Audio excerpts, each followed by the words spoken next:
اعوذ باللہ من الشیطان الرجیم بسم اللہ الرحمن الرحیم وبہ نستعین انہ خیر ناصر و معین۔ ہماری گفتگو پچھلے درس میں انسان اگر اپنی زندگی کو سدھارنا چاہتا ہے، کامیاب بنانا چاہتا ہے، تو اس کی زندگی میں پلاننگ ہونی چاہیے۔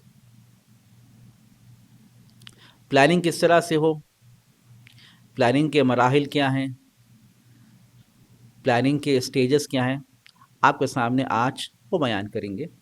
حقیقت میں یہ دیکھا جائے، یہ جو مراحل، یہ جو اسٹیجز ہیں، یہ سیکرٹس آف سکسیس ہیں، کامیابی کے راز ہیں۔ کامیابی کا راز اگر پوچھا جائے، 6 چیزیں جو آپ کے سامنے بیان کروں گا، یہ پورا مجموعہ پلاننگ ہے۔ اگر آپ اسلامک پرسپیکٹیو سے دیکھیں، پلاننگ کسے کہتے ہیں؟ انسان کو اس طرح سے پلان کرنا ہوگا۔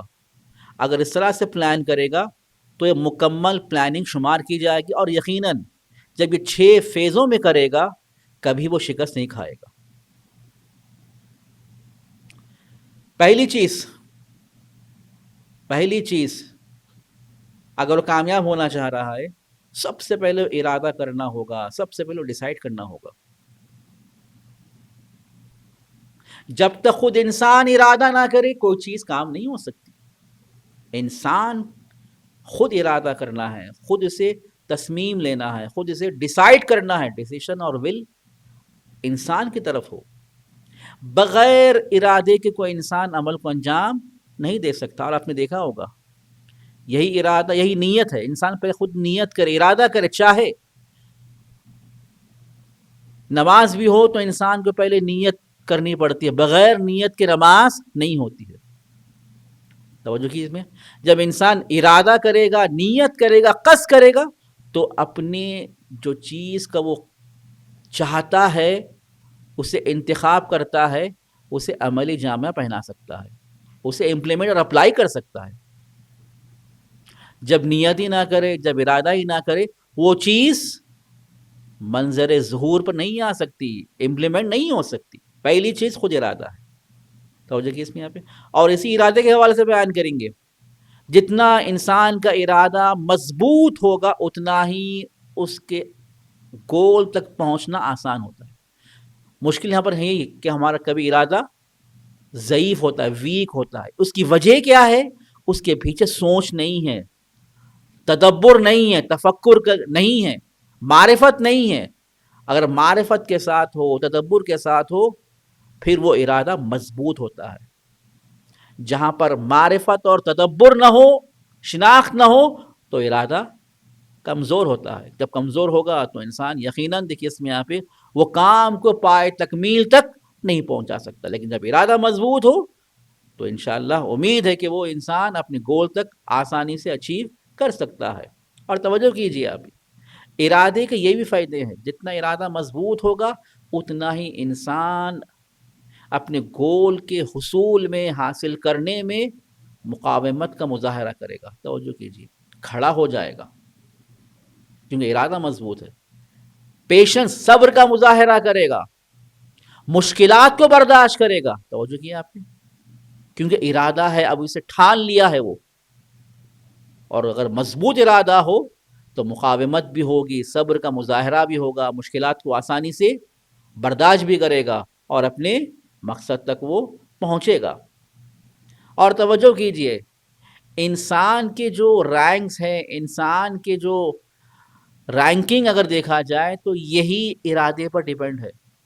ہم کہتے ہیں کہ وہ انسان بہت ہی اعلیٰ انسان، وہ انسان بہت ہی پست انسان، تو سمجھ جائیے وہ اعلیٰ انسان اس لیے اعلیٰ ہے کہ اس کا ارادہ مضبوط ہے. وہ پست انسان اس لیے پست ہے اس لیے کہ اس کا ارادہ ہی پست ہے.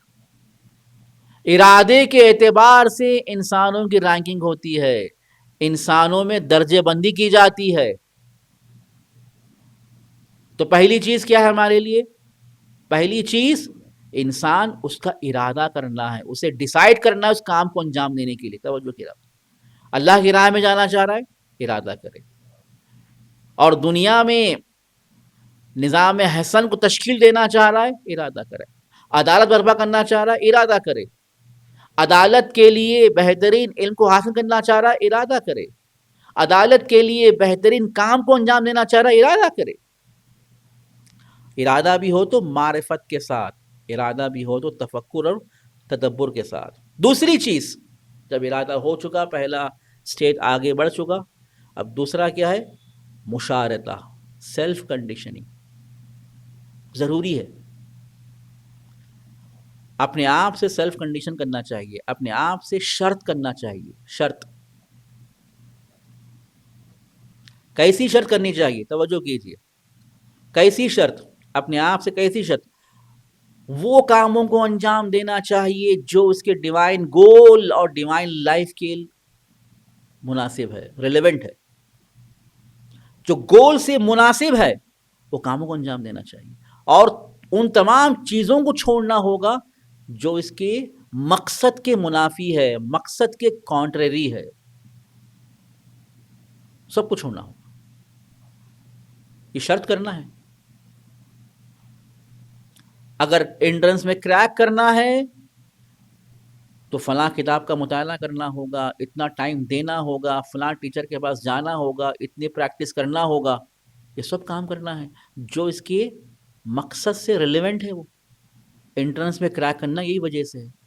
اور تمام چیزوں کو اوائڈ کرنا ہوگا، دوستوں کو اوائڈ کرنا ہوگا، فون کو اوائڈ کرنا ہوگا، ٹی وی کو اوائڈ کرنا ہوگا، دیگر پروگراموں کو اوائڈ کرنا ہوگا. تب جا کے یہ جب دونوں چیزوں کو وہ صحیح طور پر انجام دے گا، جو مناسب کاموں کو انجام دے اور کانٹریری چیزوں کو چھوڑے. یہ شرط پہلی کرنی ہے. جب کرے گا اور اسے عمل کرے گا تو اپنے مقصد تک پہنچے گا. اسے کہتے ہیں مشارطہ.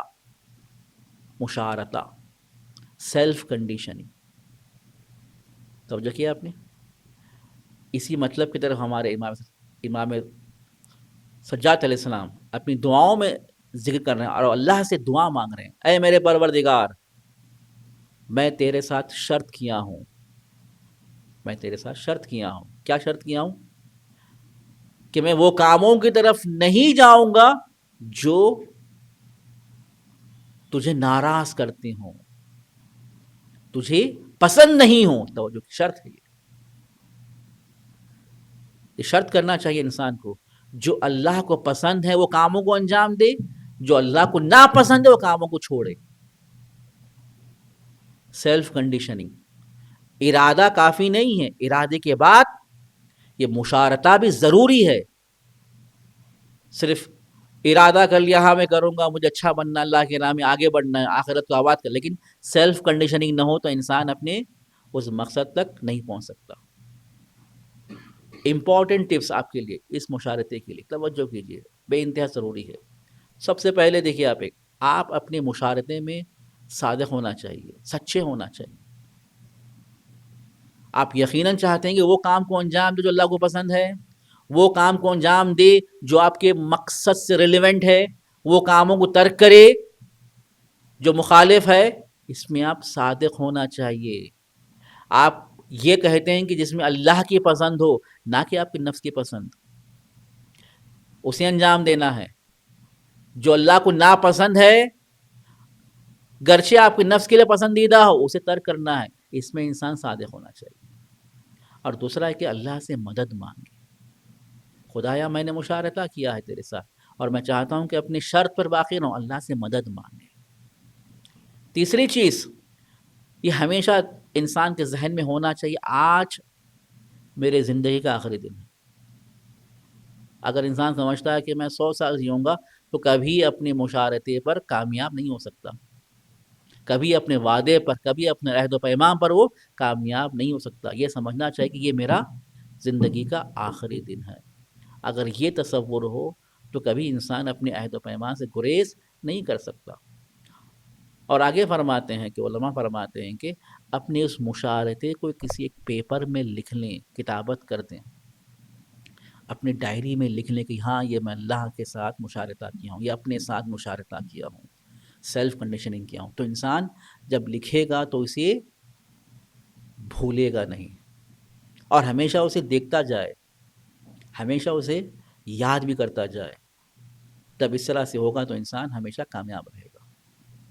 پہلی چیز ارادہ، دوسری چیز مشارطہ. اب تیسری چیز کیا ہے؟ مراقبہ، سیلف مانیٹرنگ. اب انسان کو اپنے اعمال کی مراقبت کرنا ہے، مانیٹر کرنا ہے، سپروائز کرنا ہے. توجہ کیجیے، اہم چیز ہے. اس کی اہمیت کو بیان کرنے کے لیے قصہ آپ کے سامنے بیان کروں گا. قصہ کیا ہے؟ ایک تصور، امیجنیشن ہے. تصویریں آپ دیکھ رہے ہیں، دشمن آپ کے ملک پر حملہ کر رہا ہے، حملے کے لیے آمادہ کھڑا ہے، اور آپ کو اطلاع بھی ہے کہ دشمن حملہ کے لیے اپنی پوری فوج کو لے کر بارڈر پہ آ چکا ہے. اور وہیں پر توجہ کیجئے، جو اس ملک کا لشکر ہے، فورس ہے، وہ لہو لہو مشغول ہو، کھانے پینے میں مشغول ہو، عیاشی میں مشغول ہو. توجہ کیجئے، تب وہ فوجی، ملک کے فوجی مراقب نہ ہو، مانیٹر کرنے والے نہ ہو، سپروائز کرنے والے نہ ہو، تو ملک دشمنوں کی فوج میں گرفتار ہو جاتا ہے. ہماری زندگی بھی دشمنوں کی فوج کے ذریعے سے گرفتار ہو جاتی جب ہم خود اپنی زندگی کو مانیٹر نہ کریں، سپروائز نہ کریں. بے انتہا مراقبت کی ضرورت ہے، مراقبے کی ضرورت ہے، سپرویژن کی ضرورت ہے، مانیٹر، سیلف مانیٹرنگ کی ضرورت ہے. وہ اگر وہ نہ ہو تو انسان دشمنوں کا شکار ہو جاتا ہے. توجہ کیجیے، اس میں آپ دشمنوں کا شکار ہو جاتا ہے. اور دشمن کتنے ہیں؟ بہت سارے دشمن ہیں جو ہمارے چاہتے ہیں کہ یہ انسان اپنے عہد و پیمان سے دور ہو جائے، اور ہم چاہتے ہیں کہ ہم کامیابی کے راہ کی طرف آگے بڑھے. لیکن آپ دیکھتے ہیں کہ اسی شخص کے در پہ کتنے دشمن لگے ہیں. وہ چاہتے ہیں کہ اس کو اپنے مقصد سے دور کریں، اسے ضعیف کریں، اسے ویک کریں، وہ اپنے عہد و پیمان میں، اپنے مشارطے میں فیل ہو جائے. یہ دشمن لگے ہوئے ہیں. دیکھیے، یہاں پر اپنے آپ کو مراقب ہونا چاہیے، الرٹ ہونا چاہیے. اگر الرٹ نہیں رہیں گے تو ہم دشمن کے شکنجے میں آ جائیں گے اور دشمن کے سامنے شکست کھا جائیں گے. اور ہمارا سب سے بڑا دشمن کون ہے؟ خود ہمارا نفس ہے. کوئی باہر کی بات بھی نہیں، خود ہمارا نفس جو سب سے بڑا ہمارا دشمن ہے. خود سب سے پہلے ہم اپنے نفس کو واش کرنا ہے، اپنے نفس کو سپروائز کرنا ہے، مانیٹر کرنا ہے. وہ بے راہ نہ جائے، جہاں پر اللہ کی مرضی ہو اس کے خلاف میں کام نہ کرے، جہاں پر اللہ کی غضب ہو اس کی طرف حرکت نہ کرے. توجہ کیجیے، خود امام علی فرما رہے ہیں کہ تمہارا بڑا دشمن تمہارا نفس ہے، جو تمہیں چاروں طرف سے گھیرے ہوئے اور تمہیں گمراہ کرنے کے لیے درپے ہے. اور آگے فرماتے ہیں، اور آگے ہے امام علی کی حدیث ہی ہے، اور ہمیں چاہیے کہ اپنے اس نفس کو سپروائز کریں، واش کرتے جائیں، اور اسے قابو میں رکھیں، اور اس کے خواہشات کو کنٹرول میں رکھیں. اگر اسے کنٹرول میں نہ رکھا جائے، اسے قابو میں نہ رکھا جائے، تو ہماری وہ بڑی دشمن میں تبدیل ہو جاتی ہے. بہترین راستہ کیا ہے؟ توجہ کیجیے، بہترین راستہ کیا ہے جہاں پر انسان اپنے نفس پر قابو پا سکے؟ بہترین راستہ ہے کہ خدا سے پناہ مانگے.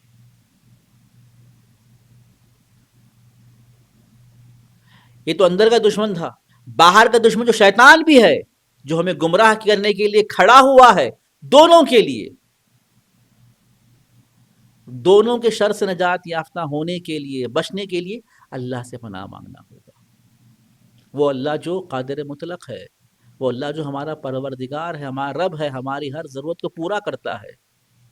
اس سے جب پناہ مانگیں گے اور اپنی عاجزی کا اظہار کریں گے، اپنی ضعف اور کمزوری کا اظہار کریں گے، خدایا میں کمزور بندہ ہوں، تو میری مدد کر، تو قدرت مند ہے، تو قادر مطلق ہے، تو میرا پروردگار ہے، میری اس کمزوری کو برطرف فرما اور مجھے شیطان اور نفس کی خواہشات اور ان کے چنگل سے مجھے نجات عطا کر۔ تب انسان اللہ پناہ مانگے گا تو خدا اسے مدد کرے گا، اور انسان اپنے نفس پر اور ساتھ ساتھ اپنے شیطان پر بھی قابو پا جائے گا۔ یہ 3 سٹیجز جو آج آپ کے سامنے عرض کیے گئے، مزید اور 3 سٹیجز جو آپ کے سامنے بیان کیے جائیں گے۔ پہلا سٹیج ارادہ ہے، دوسرا سٹیج مشارطہ ہے، تیسرا سٹیج مراقبہ ہے۔ والحمد للہ رب العالمین۔